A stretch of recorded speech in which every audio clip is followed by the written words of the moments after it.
For there is not any means by which those that have been born can avoid dying, क्योंकि ऐसा कोई भी साधन नहीं है जिसके द्वारा जिसने जन्म लिया है वह मृत्यु को अवॉइड कर सके, मृत्यु से बच सके। आफ्टर रीचिंग ओल्ड एज, बुढ़ापे में जाने के बाद, देयर इज डेथ, मृत्यु निश्चित है। Of such a nature are living beings, यही जो है लिविंग बींग्स का स्वभाव है, यानी कि जन्म के बाद मृत्यु निश्चित है, मृत्यु के बाद जन्म। As ripe fruits are early in danger of falling, जैसे कि पके हुए फ्रूट्स को गिरने का खतरा रहता है। सो मोर्टल्स, उसी तरह नश्वर जीवों को, व्हेन बोर्न, जब जन्म ले लिया, are always in danger of death, उन्हें मृत्यु का खतरा बना रहता है। As all earthen vessels made by the potter end in being broken, जिस तरह से मिट्टी के बर्तन जो कुम्हार के द्वारा बनाए जाते हैं उनका अंत टूटना होता है, यानी कि अंत में मिट्टी के बर्तन टूट जाते हैं। So is the life of mortals, उसी तरह से नश्वरों का जीवन है, यानी कि लिविंग बींग्स का जीवन है। बोथ यंग एंड अडल्ट, चाहे कोई युवा है चाहे कोई बड़ा है। Both those who are fools और दोज हु आर वाइज, चाहे कोई मूर्ख है या फिर चाहे कोई बुद्धिमान है।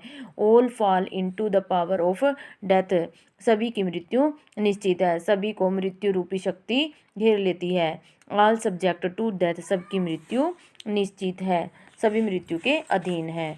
Of those who overcome bye death depart from life, ऐसे जीव जो मृत्यु के वश में आने के कारण जीवन से चले गए हैं। A father can not save his son, उनमें से मतलब कोई भी ऐसा व्यक्ति नहीं है या कोई भी पिता ऐसा नहीं जो अपने बेटे को बचा सके। नॉर किंसमैन देयर रिलेशन, ना ही कोई जो रिलेटिव्स होते हैं वो अपने रिलेशन सगे संबंधियों को बचा सकते हैं। Mark while relatives are looking on, देखो जो रिलेटिव्स हैं वो तो देखते ही रह जाते हैं। एंड लेमेंटिंग, और विलाप करते रहते हैं। डीपली मतलब गहरा विलाप करते हैं। One by one mortals are carried off, एक एक करके नश्वरों को ले जाया जाता है। किस तरह लेकर जाया जाता है? लाइक एन ऑक्स, एक बैल की भांति, that is led to be slaughter, जैसे एक बैल को कसाई घर में काटने के लिए लेकर जाया जाता है उसी प्रकार मॉर्टल्स को ले जाया जाता है। So the world is afflicted with death and decay, इसी तरह इसीलिए जो संसार है वो किससे प्रभावित है? मृत्यु से, बर्बादी से। देयरफॉर, इसीलिए the wise do not grieve, बुद्धिमान व्यक्ति को कभी दुख नहीं करना चाहिए, दुखी नहीं होना चाहिए। Knowing the terms of the world, संसार के अवधि या सीमा का ज्ञान करने के कारण जो मनुष्य को कभी भी दुख प्रकट नहीं करना चाहिए। Not from weeping nor from grieving will anyone obtain peace of mind, ना तो रोने से ही ना ही दुख प्रकट करने से कोई व्यक्ति जो है दिमागी शांति को प्राप्त कर सकता। On the contrary the his pain will be greater and his body will suffer, बल्कि क्या होगा, उसके शरीर को ही मतलब दर्द सहन करना पड़ेगा, उसकी बॉडी को ही दुखी होना पड़ेगा।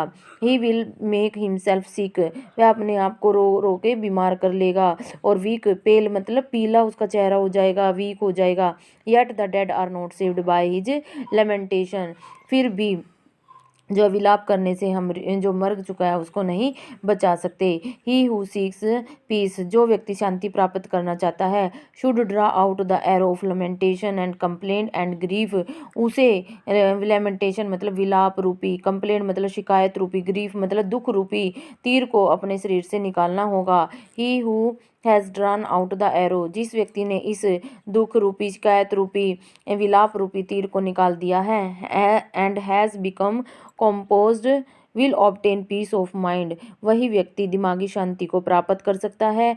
he who has overcome all sorrow will become free, और जिस व्यक्ति ने अपने सभी दुखों पर काबू पा लिया है, will become free from sorrow, वह दुखों से भी फ्री हो जाएगा, दुखों से भी आज़ाद हो जाएगा।